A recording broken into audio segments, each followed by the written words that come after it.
Friends, welcome to Sandhya குட்டி channel. இன்றைக்கி நம்ம சேனல் மூலிமா டீ கடைகளெல்லாம் கிடைக்கக்கூடிய டீ கடை வாழைக்காய் பஜ்ஜி எப்படி செய்யுதுன்னு சொல்லிட்டு பார்க்கலாங்க. ரொம்பவே மேலே வந்து கிறிஸ்பியாகவும் உள்ள சாஃப்டாகவும் இருக்கும். அதுக்கு ஒரு பவுல் ஒன்று வச்சுக்கிட்டேன். இப்போ இந்த கப்பால் நான் 1.5 கப் அளவுக்கு நான் கடலை மாவு எடுத்துக்கிறேங்க. மொத்தமாக நான் 3 வாழைக்காய் எடுத்து அதை நான் ஸ்லைஸ் பண்ணி நான் எடுத்து வச்சுருக்கேன். ஆல்ரெடி நம்ம சேனல் மூலிமா வாழைக்காய் பஜ்ஜி வந்து டிஃப்ரெண்ட்டான டேஸ்ட்டில் எப்படி செய்யுதுன்னு சொல்லிட்டு டீட்டெயில்ஸை நான் சொல்லியிருக்கேங்க. இப்போ இந்த வாழைக்காய் பஜ்ஜி பார்த்திங்களன்னா இந்த அளவுக்கு நம்ம ஸ்லைஸ் பண்ணி எடுத்து வச்சுக்கணும். அதையும் நீங்கள் முக்கியமாக வந்து நோட் பண்ணணுங்க. ரொம்ப திக்காக வந்து நீங்கள் கட் பண்ணி எடுத்துக்கிட்டிங்களன்னா வாழைக்காய் வந்து நல்லா வெந்து வராது. 1.5 கப் அளவுக்கு நான் கடலை மாவு எடுத்திருக்கேன். 1/2 கப் அளவுக்கு அரிசி மாவு எடுத்துக்கிறேங்க. இப்போ இந்த பஜ்ஜிக்கு தேவையான அளவுக்கு நம்ம உப்பு வந்து சேர்த்துக்கலாம். ஒரு 1/4 டீஸ்பூன் அளவு வந்து ஒரு 1/2 டீஸ்பூன் அளவுக்கு நம்ம சேர்த்துக்கலாங்க. நான் ஃபஸ்ட்டு வந்து ஒரு 1/4 டீஸ்பூன் அளவுக்கு நான் சேர்த்துக்கிறேன், பெரிய டீஸ்பூன் இருக்கிறதுனால. சப்போஸ் நம்ம செக் பண்ணி பார்த்துட்டு குறைவாக இருந்ததுன்னா பிறகு நம்ம சேர்த்து விட்டுக்கலாம். ஒரு 1/4 டீஸ்பூன் அளவுக்கு பெருங்காயத்தூள், இது கூடவே சில்லி பவுட்ரு வந்து சேர்த்துக்கலாங்க. எப்பவுமே வந்து தனி மிளகாய் தூள் தான் வந்து நம்ம சேர்க்கணும்.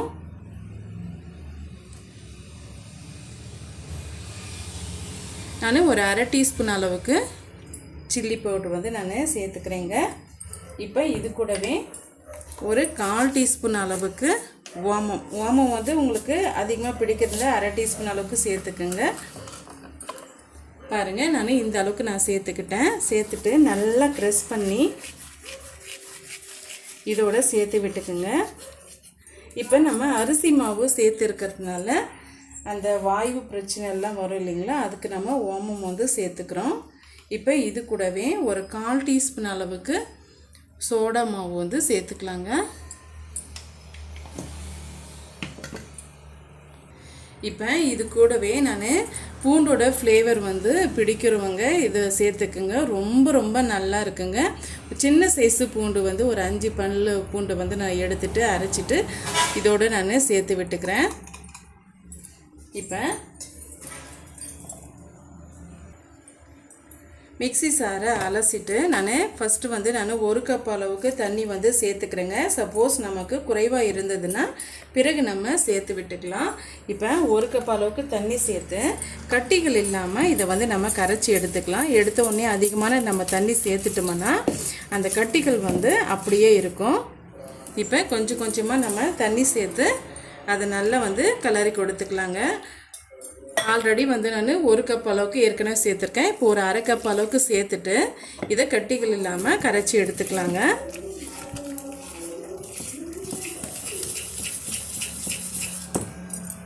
நான் மொத்தமாக சேர்த்து 1 கப் அளவுக்கு நான் தண்ணி சேர்த்து நல்லா வந்து கலரி கொடுத்துக்கிட்டேன். ஆக மொத்தம் பார்த்திங்களன்னா நம்ம 2 கப் அளவுக்கு தண்ணி வந்து சேர்த்துருக்கோம். மெஷர்மெண்ட்டு பார்த்திங்களன்னா 1.5 கப் அளவுக்கு கடலை மாவும் 1/2 கப் அளவுக்கு அரிசி மாவும் எடுத்துருந்தேன். அதனால் 2 கப் அளவுக்கு நான் தண்ணி சேர்த்து நல்லா வந்து மிக்ஸ் பண்ணி விட்டுருக்கேங்க. நல்லா சைனிங்காக வரதுக்காக 1 டீஸ்பூன் அளவுக்கு ஆயில் வந்து நம்ம சேர்த்துக்கலாம். இப்போ இது எதுக்காக வந்து நம்ம சேர்க்குறோன்னு பார்த்தீங்களன்னா, ஆயில் வந்து நம்ம பஜ்ஜி செய்யும் போது குடிக்காது. வாழைக்காய் வந்து அந்த பஜ்ஜி வந்து அந்த ஆயில் வந்து குடிக்காதுங்க. நிறைய செய்கிறவங்க பார்த்தீங்களன்னா பஜ்ஜியில் அப்படியே அங்கங்கே நிறைய எண்ணெய் வந்து இருக்கும்.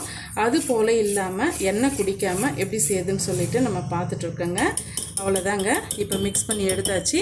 இந்த சமயத்தில் உப்பு வந்து கரெக்டாக இருக்கான்ட்டு செக் பண்ணி பார்த்துக்குங்க.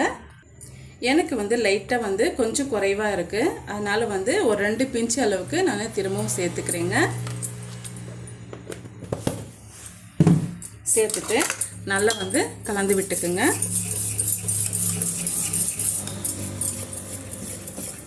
அவ்வளோதாங்க, நமக்கு வாழைக்காய் பஜ்ஜி செய்கிறதுக்கு மிக்சிங் வந்து ரெடி ஆகிடுச்சு. இப்போ பஜ்ஜி செய்கிறதுக்காக ஆயில் வந்து சூடு பண்ணி வச்சுருக்கேங்க. சூடு பண்ணும்போது நல்லா ஹை ஃப்ளேம்லேயும், இப்போ நம்ம பஜ்ஜி வாழைக்காய் பஜ்ஜி வந்து செய்து போடும் போது கொஞ்சம் மீடியமான ஃப்ளேம்லேயும் வச்சுக்குங்க. இப்போ மாவில் வந்து நல்லா வாழைக்காயை நல்லா வந்து முக்கி எடுத்துக்கலாங்க. முக்கி எடுத்துகிட்டு இந்த ஓரங்கள் பார்த்து இது போல் சேர்த்து எடுத்துக்கிட்டு அப்படியே வந்து சேர்த்து விட்டுடலாம்.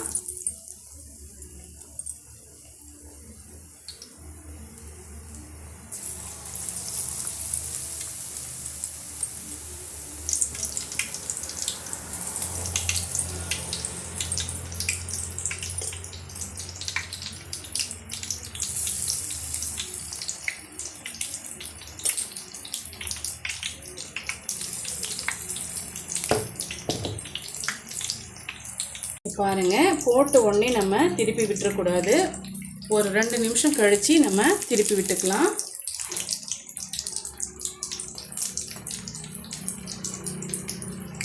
ஒவ்வொரு பீஸை பார்த்து இது போல் நீங்கள் திருப்பி விட்டுக்குங்க. நம்ம ஆயில் வந்து சேர்த்துருக்கிறதுனால எவ்வளோ ஷைனிங்காக இருக்குது பாருங்கள்.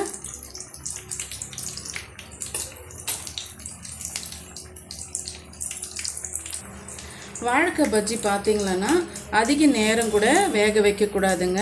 ரொம்ப வந்து கிறிஸ்பி ஆகிடும். அதனால் வந்து நம்ம ஃபஸ்ட் டைமு வந்து திருப்பி போடுறோம் இல்லைங்களா, அதுக்கப்புறம் வந்து ஜஸ்ட் வந்து 1 நிமிஷம் நம்ம வேக வச்சு எடுத்துக்கிட்டாலே போதும். நம்ம ரொம்ப வந்து சின்ன சைஸாக நம்ம ஸ்லைஸ் பண்ணி வச்சுருக்கிறதுனால வாழைக்காய் சட்டுன்னே நல்லா வெந்து வந்துடுங்க. ஆக மொத்தம் பார்த்திங்களன்னா ஒவ்வொரு டைமும் போடும் போது கிட்டத்தட்ட ஒரு 5லேருந்து ஒரு 7 நிமிஷம் வந்து இதுக்கு ஸ்பெண்ட் பண்ணாவே போதுங்க. கரெக்டான அளவுக்கு நம்ம பஜ்ஜி செய்து எடுத்துக்கலாம். அவ்வளோதாங்க, நல்லா வெந்து வந்துருச்சு. இப்போ நம்ம எடுத்துடலாம். கொஞ்சம் கூட ஆயில் குடிக்காத ஒரு சூப்பரான நல்ல மணமணக்கக்கூடிய வாழைக்காய் பஜ்ஜி வந்து நம்ம ரெடி பண்ணிட்டோம். உங்களுக்கு பார்க்கும் போதே தெரியும். இப்போ நம்ம குலோப் ஜாமுன் எல்லாம் வந்து செய்யும் போது எவ்வளோ ஒரு ஷைனிங் இருக்குமோ அதே ஷைனிங்கோடு இருக்குது. இப்போ நான் நெக்ஸ்ட் பேட்ச் நான் போட்டு காமிக்கிறேன் பாருங்கள். ஒவ்வொரு டைமும் போடும் போதும் ஆயிலோட ஹீட்டு வந்து கரெக்டான பதத்துக்கு இருக்கணும். அப்போ தான் வந்து நமக்கு வாழைக்காய் பஜ்ஜி சூப்பராக வருங்க. பாருங்கள், இது போல் மாவில் வந்து நல்லா வந்து டிக் பண்ணி எடுத்துக்கிட்டு ஓரங்கள் பார்த்து இது போல் சேர்த்து எடுத்துக்கிட்டு அப்படியே நம்ம சேர்த்து விட்டுடலாம். ஒவ்வொரு முறையும் நீங்கள் அதே போல் தாங்க செய்யணும். அது போல் செய்யும் போது தான் சூப்பராக வந்து வாழைக்காய் பஜ்ஜி நமக்கு கிடைக்குங்க. முக்கியமாக நீங்கள் வாழைக்காய் பஜ்ஜி செய்யும் போது ஆயில் வந்து 1 டீஸ்பூன் அளவுக்கு சேர்த்து நீங்கள் செய்து பாருங்கள். அதனுடைய ஷைனிங்கே வந்து சூப்பராக இருக்கும்.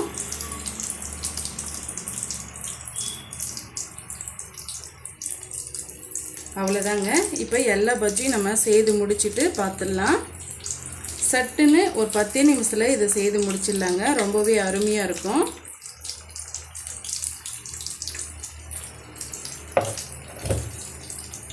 டேஸ்டியான கொஞ்சம் கூட எண்ணெய் குடிக்காத ஒரு சூப்பரான வாழைக்காய் பஜ்ஜி வந்து நம்ம ரெடி பண்ணிட்டுங்க. இந்த வாழைக்காய் பஜ்ஜி ரெசிபி வந்து கண்டிப்பாக உங்களுக்கு பிடிக்கும்னு நினைக்கிறேன். பிடிச்சிருந்தால் மறக்காமல் சதிக்குட்டி சேனலுக்கு சப்ஸ்கிரைப் பண்ணுங்கள், லைக் பண்ணுங்கள், ஃப்ரெண்ட்ஸ் அண்ட் ஃபேமிலியோட நிறைய ஷேர் பண்ணுங்கள். இதே போல் ரெசிபிஸ் பார்க்க நம்ம சதிக்குட்டி சேனலை ஃபாலோ பண்ண மறந்துடாதீங்க. தேங்க்யூ ஃபார் வாட்சிங்.